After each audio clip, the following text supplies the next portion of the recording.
Magazine 1040 La Revista, con Gloria Frías. Información de salud, belleza, moda, tecnología, conciencia social, desarrollo humano, nutrición y mucho más. Todo para la mujer de hoy.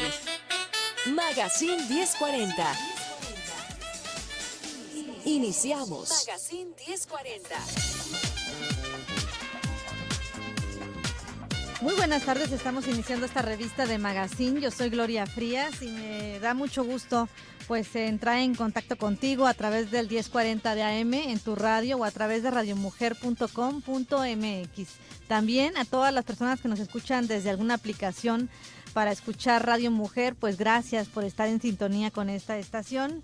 Agradezco al equipo que pues hace posible siempre este programa, es un gran equipo. Rosy en producción, Jessy en los teléfonos, Arturo Cervantes en los controles de audio y Abraham Mendoza también en el apoyo de la producción para ese también programa que hemos grabado especialmente para ti esta tarde. Pues David Villaseñor también nos apoya.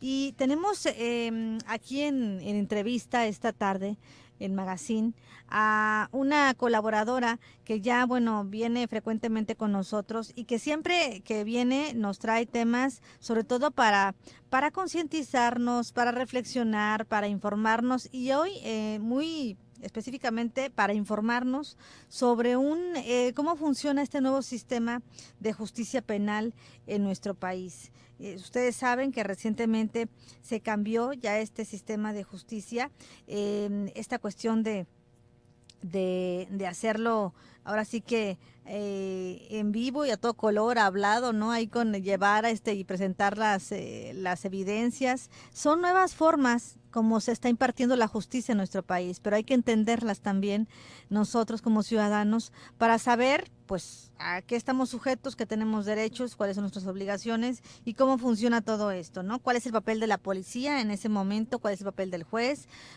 ¿Qué nos corresponde a nosotros como ciudadanos? Y está con nosotros Claudia Gabriela Salas Rodríguez. Ella es abogada especialista en temas de política e igualdad, directora general de Igualdad, Desarrollo y Adelanto, a quien le agradezco mucho, como siempre, que pueda venir aquí con nosotros para charlar pues más ampliamente. ¿Cómo estás, Claudia? Hola, Gloria. Pues también con un gusto de estar esta tarde con ustedes. Realmente es un privilegio poder tener estos micrófonos y esta audiencia para generar conciencia de los cambios que están transformando nuestro país y de formar parte, ¿no?, como ciudadanía informada, de qué es lo que nos compete, qué debemos hacer, qué debemos exigirle a las autoridades y qué esperar de este nuevo sistema de justicia penal. De eso vamos a estar hablando. No es menor el tema porque esta reforma es la más grande que se ha hecho en los últimos 100 años en nuestro país. Así es. Entonces creo que sí darle este tiempo y de hablarlo de una manera muy sencilla, muy sencilla para que todos podamos entender qué implicaciones tiene y a qué tengo derecho. ¿Cuándo entró en vigor Esto entró en vigor el 16 de junio, es decir, está apenas reciente, está muy reciente, tiene 15, 20 días que entró en vigor y que en este sentido ya están obligados todos los órganos, tanto de procuración como de administración de justicia, a regirse bajo este nuevo sistema de justicia. ¿Es en todo el país? Es en todo el país. De hecho, durante los últimos prácticamente desde 2011, en 2008 fue que se hizo esta reforma, así que se dieron pues prácticamente 6 años para prepararnos, Gloria, nomás que como siempre todo lo dejamos al final, ¿verdad? Cuando fue en 2008 todo el mundo decía, ay no, 2016, no, falta muchísimo, mucho, ¿no? ¿verdad? Oigan, vayan dejando presupuesto para hacer salas orales. Para capacitar a la gente. Eso, Gloria. Ese es el punto medular, la capacitación. Ahorita te encuentras con ministerios públicos y con jueces que no saben cómo van a responder, ni cuál es su papel, ni cuáles son los derechos de la víctima. Incluso hasta los mismos policías que son los de primera instancia, los que levantan ahora sí que la evidencia o el hecho, los que constan de primera mano la evidencia, pues sí, a lo mejor recibió una plática informativa general, pero tanto como capacitación, no lo sé. Así es, Gloria. El policía hoy, de verdad, como primer respondiente en este nuevo sistema de justicia, es la persona clave. Ese policía que vemos y que a veces hemos demeritado todas y todos, ¿no? Hemos formado parte de demeritar esa figura policial. Hoy es esa figura la que puede ser la más relevante en este proceso, porque es el que primero informa, ¿sí?, cuál fue el motivo, el hallazgo, el delito, la detención, de qué manera, cómo lo acreditó, sus elementos, y lo va a decir oral. Y sabemos perfectamente que en este México el talón de Aquiles de muchas personas, ¿no?, tiene que ver con el saber hablar, el saber expresar las ideas. Porque como México es un país que poco lee, poco te expresas, o sea, va acompañado. El que poco lee, poco sabe expresar. Entonces creo que en nuestro país una pieza clave en la que cual cojea es la forma en la que nos expresamos y transmitimos las ideas. Así que el capacitar a los policías debiera de haber sido una de las cuestiones principales. Uno, para que los policías sepan que hoy están obligados a actuar en total libertad. Ya no es de, tengo que tener una orden de cateo para poder entrar, y si no, y si entro a esta vivienda donde están golpeando a una mujer, pues va a ser un allanamiento de morada, me van a levantar cargos. De ninguna manera. Hoy el policía tiene todas las facultades de intervenir en el momento en que esté presenciando un delito o en el cual se le pida que intervenga porque se está cometiendo un delito, ¿no? Y bajo esa circunstancia muchos policías lo desconocen. Todavía escuchamos hace muy poco unas noticias, ¿no?, donde el policía está, una chica siendo atacada en un minibús sexualmente, ¿no? Y el policía le dice, bueno, es que, ¿qué quiere? ¿Que me lo lleve? Usted va a tener que acompañarme y son horas las que va a durar usted ahí, hasta 14 horas va a durar usted ahí para que usted pueda poner la denuncia. De ninguna manera. Al contrario, el policía tiene inmediatamente que llevárselo, remitirlo al Ministerio Público, acompañar a la víctima e ir de inmediato a la víctima, proporcionarle un asesor jurídico para que le diga cuáles son sus derechos y acompañarla desde ese momento, ¿no? Y encontramos que al contrario, no solamente llegó ese policía, sino llegó el comandante y todos tratando de convencer a la chica de que no levantara la denuncia porque, no, va a ser muy tardado. No, señor, te la van a tener ahí en la agencia horas. No, ¿para qué no lo llevamos? Y esas cuestiones son las que justamente no ayudan en nada a creer que las cosas pueden ser distintas.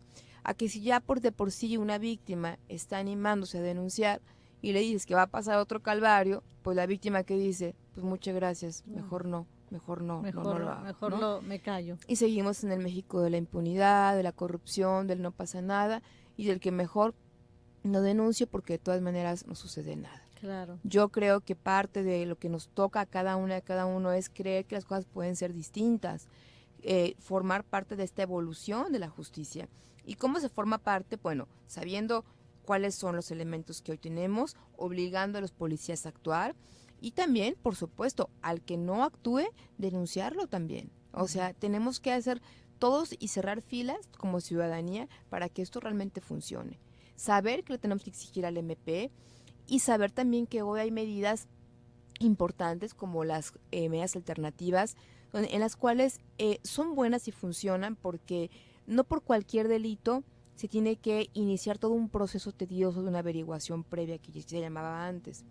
Hoy, en la integración del expediente, el MP que esté a cargo de ello puede valorar si esa cuestión que se está denunciando o querellando, pues realmente amerita que se abra todo a una investigación con testigos, con esto, con tal, o sentar a las partes y ahí puede resolver el conflicto. Más rápido. Es decir, reparar el daño a la víctima, ¿no? En este caso que estamos hablando, a ver, este caso en concreto, una persona que manosea en el transporte público a una chica, ¿no? Yo soy el MP, lo siento, ¿no? Y hablo con esta persona para saber cuál es su versión. Exactamente. ¿Qué pasó? ¿Qué sucedió? Porque también por eso se llama de contradicción o adversarial, porque está obligado a escuchar las dos versiones. O sea, ¿verdad? Escucha la versión de la víctima, de la chica y del acusado. Así es, se escuchan las dos y se valora en ese momento, ¿no? Si hay la posibilidad de tener una medida de justicia alternativa, como es la mediación, como es la conciliación, la reparación del daño, por supuesto, y siempre y cuando esté de acuerdo la víctima. Es decir, el MP no puede decir, te conformas con esto, víctima. O sea, ya está diciendo que se arrepiente y tú te conformas con eso.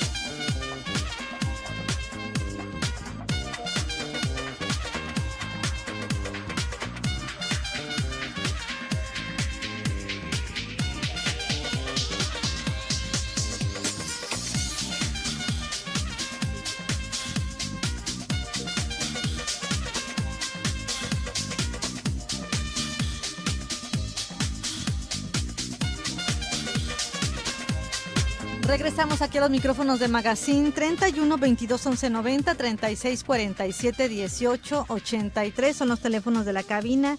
La línea WhatsApp 33 10 19 07 12.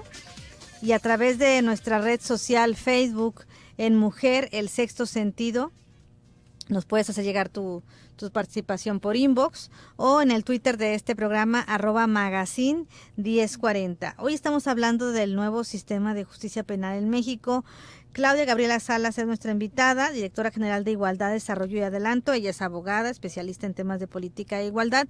Y estamos pues de manera, pues ahora sí que tratando de ser como con un lenguaje sencillo, entender cómo funciona este sistema de justicia penal en nuestro país.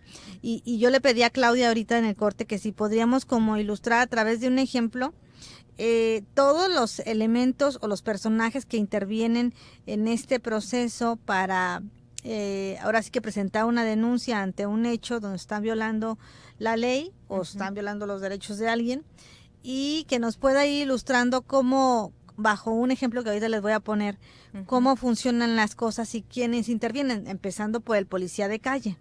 Ejemplo, Claudia, y por aquí vamos a empezar. Sí. Una señora que después, bueno, como siempre suceden las cosas, empiezan a discutir con la pareja, la pareja se va a los golpes, y la señora lo que hace es reportar a la patrulla o a la cabina ahí de su colonia que la están golpeando. La señora, o puede ser también alguno de los hijos, o a la vecina que está escuchando que lo están golpeando, ¿no? Y que la señora pues está siendo atacada. A partir de ahí, ya se está reportando, llega el policía de calle. Llega el policía, y el policía de calle, de proximidad, este policía tiene la obligación inmediata de ingresar al lugar para salvaguardar a la víctima. Antes no era tan sencillo. No era tan sencillo porque decía, a ver, que me abran la puerta, yo no puedo ingresar, ella me tiene que dar el permiso para ingresar, no puedo entrar porque es propiedad privada y me van a acusar de allanamiento de morada. El policía tenía 20 objeciones para poder entrar de una manera libre y ejercer esta posibilidad de salvaguardar a la víctima. Ahora ya no. Una simple llamada a la policía permite que la policía ingrese al domicilio, salvaguarde a la víctima en ese momento y detenga al presunto imputado. Hay que señalar que en este nuevo sistema se dice ya presunto. Sí. O sea, no todavía no es culpable. Todavía no es culpable. Aunque la evidencia ahí está, pero no es culpable. Sí, así es. Se le nombra que es presunto porque todavía no sabemos, ¿no? Hasta una tercera etapa si realmente él es culpable o no es culpable, ¿no? Y entonces, bueno, inmediatamente lo detienen a este agresor y se le lleva y se le presenta al Ministerio Público. En ese momento el policía... ¿Se va también la víctima con ellos? Sí, también se va con ellos porque la víctima pues tiene que narrar justamente lo sucedido al Ministerio Público para que el Ministerio Público pueda integrar la carpeta de investigación. Ahora se llama así, ya no se llama averiguación previa, se llama carpeta de investigación. La carpeta de investigación será integrada por la versión primero del policía, ¿no? De cómo fueron los hechos, cómo recibió la llamada, cómo ingresó al lugar, cómo la encontró. Por eso es tan importante en este momento la perspectiva de género, que también hemos hablado de ella. Es la forma de analizar el momento crucial en el cual una persona está siendo atacada. Y esto tiene todo que ver con que se puede esclarecer desde un feminicidio hasta unos simples golpes, ¿no? Y digo simples golpes porque esos simples golpes, ¿no? El policía puede perfectamente decir que eso podría conllevar a un posible feminicidio, porque sabemos perfecto que la antesala del feminicidio pues son los golpes, ¿sí? Entonces el policía puede decir la tenía sometida de tal manera, la quería estrangular, exacto, ¿verdad? La aventó contra un objeto con el cual puede tener una contusión en su cerebro y puede tener el riesgo de morir. O trae algún arma, ¿no? Trae un objeto punzocortante, un cuchillo, una botella, en fin, todo lo que esta persona policía pueda decir para alimentar una carpeta de investigación es extremadamente importante porque es la nueva forma, ya no tiene el tiempo de hacer su machote de que tenían de informe y decir modo, tiempo y lugar, modo, en tal parte, así, una presunta N femenina, N masculino, que esto y que tal. No, ahora tiene que detallar punto por punto la escena que se encontró. Y insisto mucho en la perspectiva de género porque eso nos permite saber las condiciones de la víctima. Además, el lugar se veía que había habido escenas fuertes de violencia. Estaba todo tirado. Porque estaba todo tirado, porque estaba la comida volteada en el piso. Todos esos pequeños detalles que se omitían anteriormente hoy son fundamentales, porque te habla de hechos consecutivos de violencia.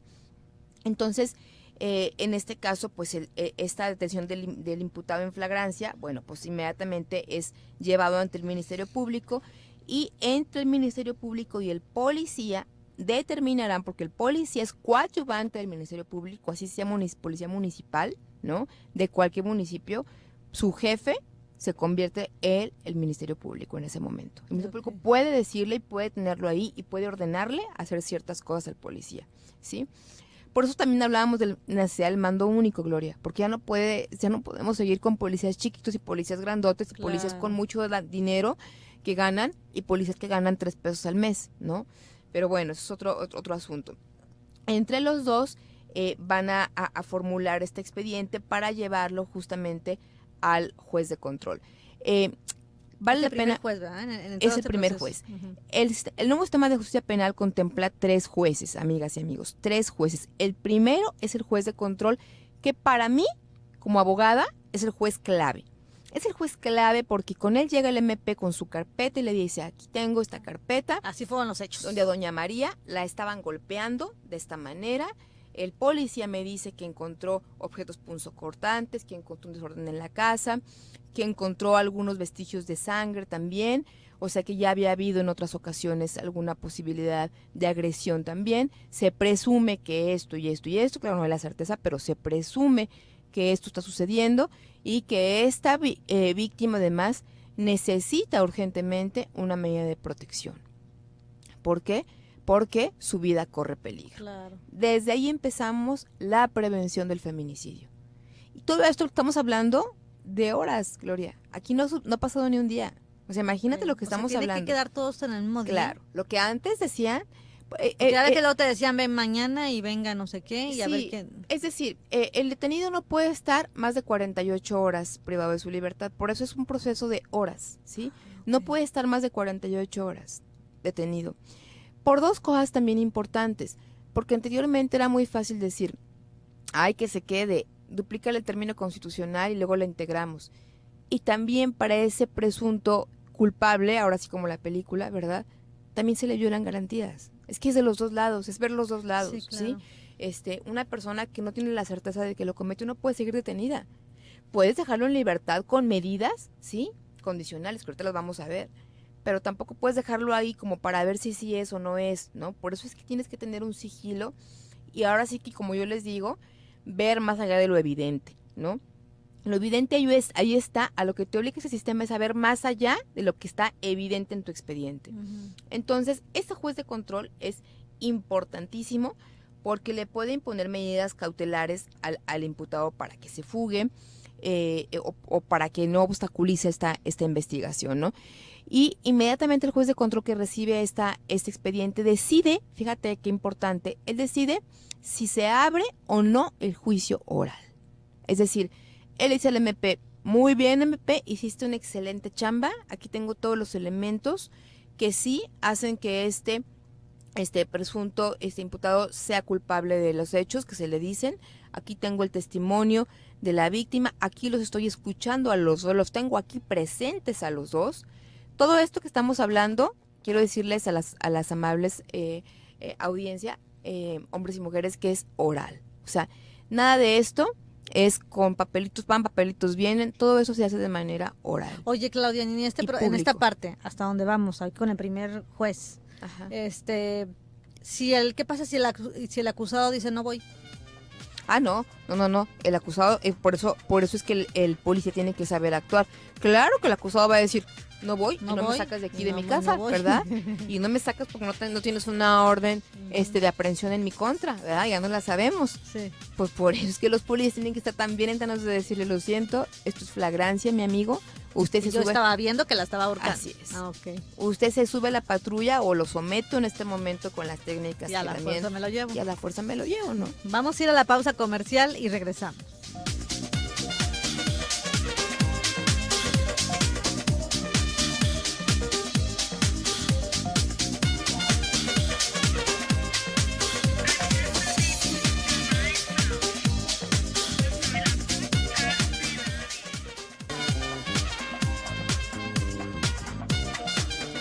Estamos de regreso aquí en la revista de Magazine. Ojalá, bueno, te esté gustando el programa, de verdad, es con la intención y todos aprendemos, ¿eh? Una mismo también yo estoy aprendiendo aquí con Claudia, como nos está explicando, porque de repente lo escuchamos así como nada más con el nombre de Nuevo Justicia Penal en México, estos juicios orales tan famosos que se han difundido y que nos cuesta trabajo un poquito entenderlos, ¿no? Lo primero que pensamos es, se nos viene a la imagen ese juez así gringo que está con el mazo diciendo es culpable o no es culpable, y acá de un lado una tribuna y de acá del otro lado también otra tribuna que defienden a un jurado que defiende a la víctima y otros que defienden al acusado, ¿no? Y así, sí. ¿Parecido por ahí va o no? Por ahí va en el tema de que es público, en el tema de que es oral. O sea, es público en el sentido de que, por ejemplo, siguiendo con este caso que estamos poniendo de ejemplo, la víctima, en este caso la señora Doña María que le decías tú, sí.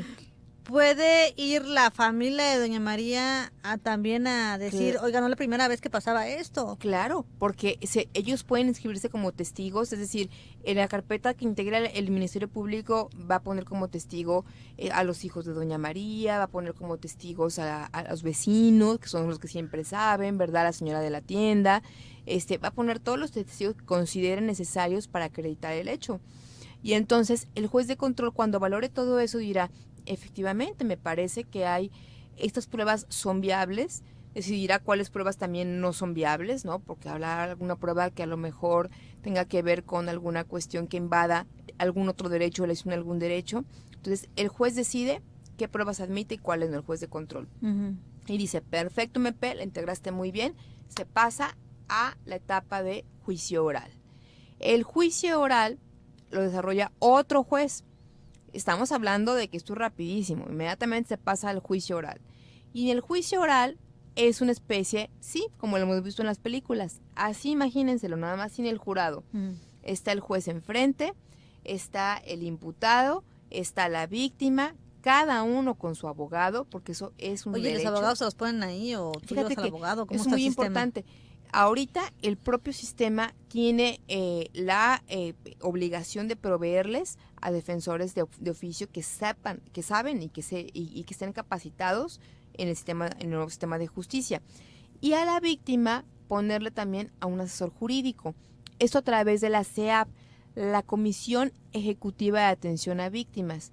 Esta comisión ejecutiva tiene la obligación de proporcionar un asesor jurídico a la víctima para que le diga cómo será el proceso, cuáles son sus derechos, el momento en que ella decida y necesite también el apoyo médico, tenerlo, en fin, que tenga todas las posibilidades que, como debió de haber sido siempre, Gloria, deben de haber tenido las víctimas, ¿sí? Porque en el anterior sistema, amigas y amigos, digo, todos los que hemos sido víctimas de algún delito lo sabremos, que toda la carga correspondía a nosotros, a las víctimas. Ah, ¿te pasó eso? Tráeme testigos, te lo cito para tal. Ah, tráeme pruebas. Ah, ¿la golpeó? Ah, ¿y quién vio? ¿Sus hijos? A ver, tráigame a los niños para que declaren, ¿no? Sí, tú tienes que hacer todo. Todo. Así es. Tú tienes que juntar tus pruebas. Tú eras tu MP. Sí. Tú eras tu propio MP porque tenías que juntar todo, ir por tus partes médicos, ir a pedirle, a rogarle a alguien que fuera tu testigo, pedirle fecha al MP. El MP te la daba en 2 meses. De que 2 meses quizá te puedan matar porque ya había habido otro hecho de violencia, ¿no? Por eso es que hoy, pues todo esto es rapidísimo, ¿no? Y entonces en este juicio oral, decías, le ponen un abogado de oficio a cada uno. Un abogado particular, si la persona lo quiere también. Claro. Si el abogado quiere, si la persona tiene para tener un abogado particular, bueno, adelante, ¿no? Se iniciará pues justamente la audiencia ya con el juez oral, ¿no? Y en el caso, sí hay que decirlo, de delitos menores, pues antes de llegar justamente a la etapa oral, se podrán aplicar estas sanciones que decimos que son alternativas, ¿no? De mediar un robo, por ejemplo, ¿no? Eso se da mucho en los robos. A ver, lo caché robándose las autopartes de mi carro, ¿no? Lo más común aquí en Jalisco. Bueno, ¿de qué me sirve o para qué me sirve que ese hombre vaya a la cárcel? Pues de nada, realmente, porque es la escuela del crimen, la cárcel, ¿no? Ahí se refinan más los delincuentes. Entonces, a ver, se sientan los dos y justamente llegan a una mediación, ¿no? Pues voy a reparar el daño, ¿no? Voy a reponer lo que robé, voy a hacer trabajo comunitario, voy a hacer, en fin, se pondrá de acuerdo con la víctima de tal manera que la víctima esté de acuerdo y que en ese momento se cierre la carpeta de investigación con la voluntad de las partes, ¿no? ¿Se puede hacer? Claro que se puede hacer. Yo creo que hay que apostarle a que sí se puede hacer, es parte de la justicia restaurativa, esta mirada de justicia en la cual tenemos que tener la esperanza de que esa persona que delinquió tenga la posibilidad de saber que lo que hizo está mal, de que pueda reparar el daño, de que realmente vea que el daño que causó pues no es menor, ¿no? Y poco a poco ir así haciendo un tejido social distinto, una cuestión social distinta. Las personas que creemos realmente en que este México puede ser distinto, pues claro que tenemos que creer que esta es una ventana de oportunidad muy grande en la cual podemos encontrar más garantías tanto para las personas que la cárcel, amigas y amigos, está llena de inocentes, la verdad, y de pobres porque no tienen un abogado para pagar su fianza, ¿no? Que a veces de 200, 300 pesos, ¿no? Y están ahí costándole al Estado un dineral. Sí. El tema es que tiene que haber otras medidas antes de la cárcel. La cárcel no es la solución, ni cárceles más grandes, al contrario. Mira, en Noruega están cerrando las cárceles porque desde 2007 no hay ningún detenido. Sí. ¿Por qué? Porque hay un nivel de conciencia social. Hiciste un daño, repáralo. Te voy a dar la oportunidad de que lo repares antes de que vayas a la cárcel, ¿no? Pero bueno, vamos a la tercera etapa, que es el juicio oral. Como lo hablamos, es un juez distinto ya. Este juez, haz de cuenta que no sabe nada de lo que ha pasado, porque es parte de lo nuevo que simplemente él no sabe nada. Él en este momento, la audiencia es pública, llega el MP con él a rendir su informe. ¿Seguimos en el mismo día o puede ser ya el otro día? No, puede ser al otro día, porque estamos hablando que tienes a una persona detenida y no puede estar más de 48 horas sin que se le resuelva su situación procesal jurídica. Entonces, llega el MP, ¿no? Ya porque el juez de control le dijo, sí, MP, está bien tu carpeta, sigue adelante, si hay delito que perseguir, vámonos a juicio. El MP va a llegar, el juez oral va a rendir su informe, le va a decir, así está la situación de María, fue agredida de esta manera, no es la primera vez, se desprende de los hechos que hay un posible atentado quizá a su vida por traer un objeto punzocortante. Va a narrar todo lo que él quiera narrar ante eso. Y luego va a escuchar, por supuesto, a la persona ofendida, en este caso a María. Sí, me pegó varias veces, no es la primera vez, tengo unos tantos años, todos sus elementos. Va a escuchar también al agresor, al acusado, la versión del acusado. En ese momento, sí, el juez está más concentrado que nunca en las versiones, porque no hay nada escrito, Gloria. Él no puede en ese momento decir, a ver, no me quedó claro lo que dijo. Déjame ver el expediente. Ahí es oral todo. Todo en ese momento. Por eso es que se necesita, sí, personas expertas, personas intuitivas, personas sensibles ante los hechos, ¿sí?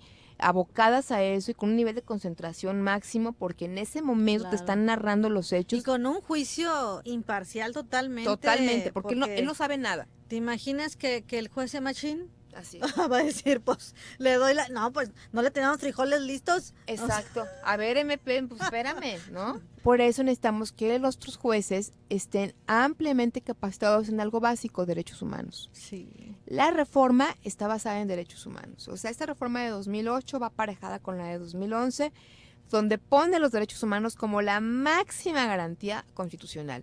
Todo lo que aprendimos de garantías individuales y constitucionales, todo eso, no es que desaparezca, sino que hoy se torna en derechos humanos. Y el título de la Constitución cambia, habla de los derechos humanos y las garantías, ¿sí? Es decir, el simple hecho de ser persona te acompaña de derechos humanos, seas hombre o seas mujer. Por eso los jueces tienen que hoy, esa famosa figura de la justicia con una venda, es lo más horroroso que puede haber. No, esa venda hay que quitarla, hay que ver perfectamente la versión de uno, la versión de otro, saber en ese momento dilucidar qué voy a decidir, porque en manos de esa persona está el que esa persona Claro. sea condenada en ese Claro. momento o sea puesta en libertad, Claro. ¿no? Entonces, imagínate la gran responsabilidad que tiene en esos momentos procesales, en esas horas en las que está en audiencia pública, porque esto, Ujú. imagínense que están ustedes ahí y además atrás está la familia de la que la quiso víctima, matar, claro. ¿no? Y posiblemente los cuates también o la familia del agresor. Entonces, y son públicas. Oye, todas. ¿también intervienen la familia en atestiguar o dar también sus opiniones? Sí, claro. ¿Como testigos? Se van subiendo como Ah, testigos, sí. sí. Ok, sí, van pasando. Sí, el juez oral escucha A ver. de ambos lados. Es ¿Qué decir, tiene que decir el agresor? ¿Qué tiene que decir de la tiene que víctima? desahogar todas las pruebas que el Ujú. MP le puso. Y si el MP le puso, María trae 5 testigos, que son fulano y fulano y fulano, el juez oral Los va a desahogar. escucha. A ver, el agresor trae sus, sí, también trae 5. Ah, Ujú. muy bien. Tun, tun, tun, tun, tun, tun, tun. Ujú. Por eso tiene que haber una valoración muy grande de eso. A veces son audiencias muy largas, porque hay que escuchar a uno, escuchar a otro, escuchar a Sí, otro. horas. Y una cosa valiosísima, ininterrumpidas. Ah, no se puede interrumpir. No se puede interrumpir. ¿Por qué? Porque si se interrumpe, entonces ya hay, oiga, mi juez, ahí le va esta lana. Ok, es de corrido todo. De corrido. Así llegan a la madrugada o al día siguiente. Vamos a ir a la pausa comercial y regresamos.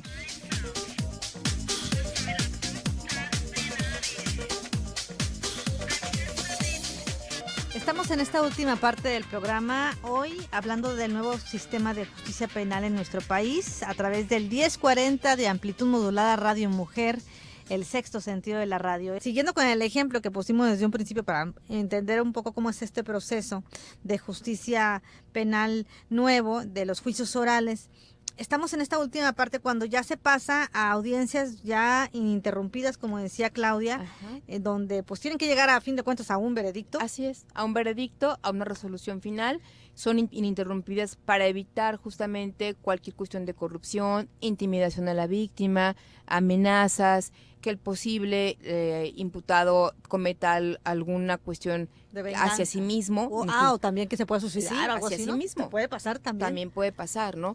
Primero de todo eso es que no puede suspenderse. En todo momento tendrá que tener también muy importante a su abogado defensor, tanto la víctima como el imputado. Yo te preguntaba, Claudia, que qué pasa, porque puede pasar también Sí. en esas situaciones como ya está tan álgido el asunto y aparte me imagino, siguiendo con el ejemplo de tú como víctima denunciar a tu agresor o a tu presunto agresor, ¿no? Como lo ponen ahí. Hay historias o muy casos donde la víctima ya llega muy dañada, en el sentido también psicológico, y que para ella no es fácil estar frente a su agresor y estar diciendo pues todo lo que ha pasado, y puede caer en plena crisis emocional al estar narrando las cosas, ¿no? Y más porque a lo Sí. mejor el otro se puede poner muy sarcástico o puede decir que no es cierto y entra en drama. ¿Qué pasa en esos casos? Sí, completamente, Gloria.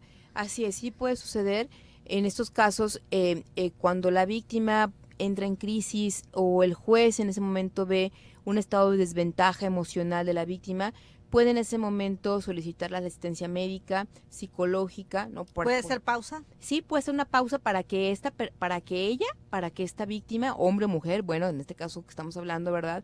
Para que en este caso esta persona, esta víctima, pueda tener la asistencia, pero solo ella puede salir de la sala, nadie más puede salir, nadie más puede acercarse a ella, es decir, se le brindará toda la atención necesaria para que ella pueda volver a estar y restablecerse, porque por supuesto son procesos difíciles, estar frente a tu agresor, estar emocionalmente tranquila, ¿no? Por eso es que se habla tanto también de que los procesos de mediación no pueden llevarse en un tema de violencia, ¿no? No pueden llevarse porque hay una ventaja emocional de tu agresor sobre la víctima. Claro. Entonces, en este caso, el juez podrá, por supuesto, darle todas las facilidades a la víctima para que salga, para que él sea atendida médicamente o psicológicamente, pero todos los demás continúan adentro, ¿sí? No puede suspenderse la audiencia. En determinado momento hay audiencias también, vale la pena también decirlo, que no son públicas. Las únicas que no son públicas son aquellas que tienen que ver con hechos de violación.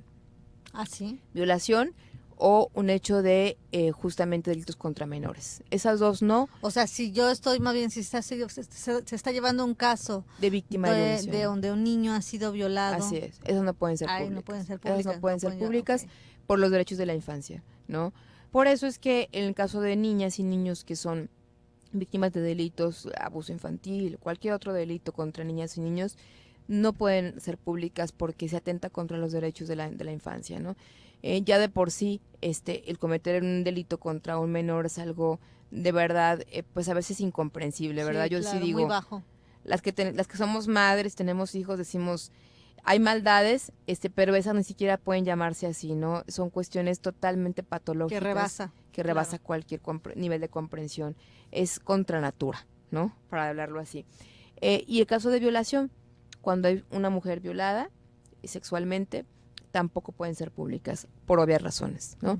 Porque todo lo que se desahoga tiene que ver con pruebas periciales que tienen que ver, pues, justamente con la forma, los genitales, sí, las agresiones, la integridad de la víctima, la intimidad de la víctima también. Así sería volverla a victimizar, ¿no? Entonces, esas dos son las únicas excepciones que establece el sistema para la publicidad, es decir, para que sean públicas estas.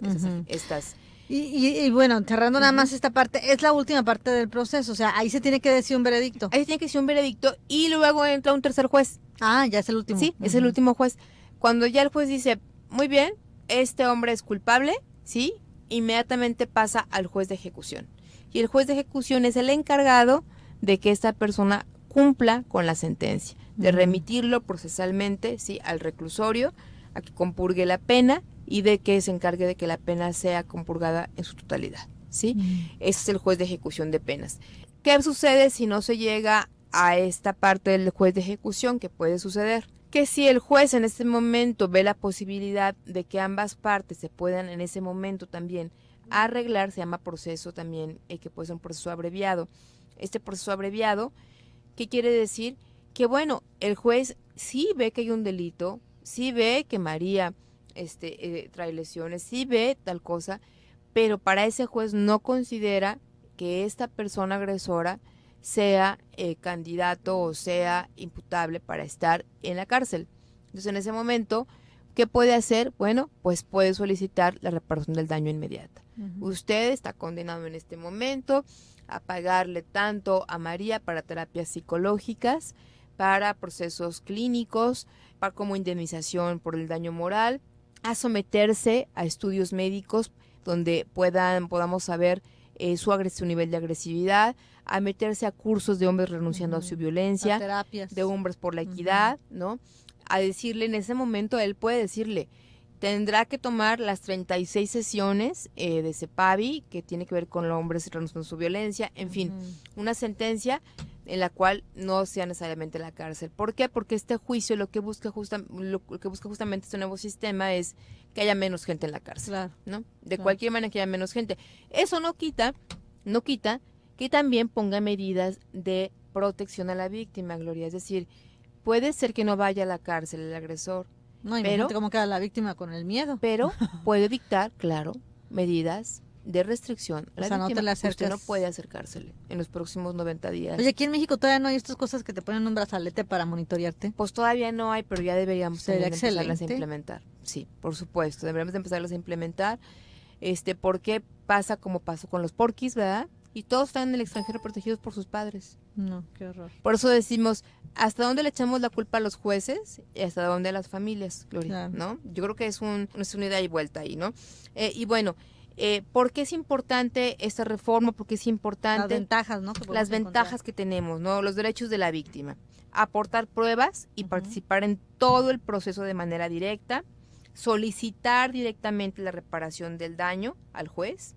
Impugnar ante un juez las resoluciones u omisiones del MP, es decir, la propia víctima puede decir, no me gustó cómo actuó el MP juez, el MP omitió esto y esto y esto que a mí me parecen muy importantes y el juez lo tomará en cuenta en ese momento. O sea, cobra un papel muy relevante a la víctima porque puede incluso echar de cabeza al Ministerio Público en cosas que no le haya parecido su actuación, ¿sí?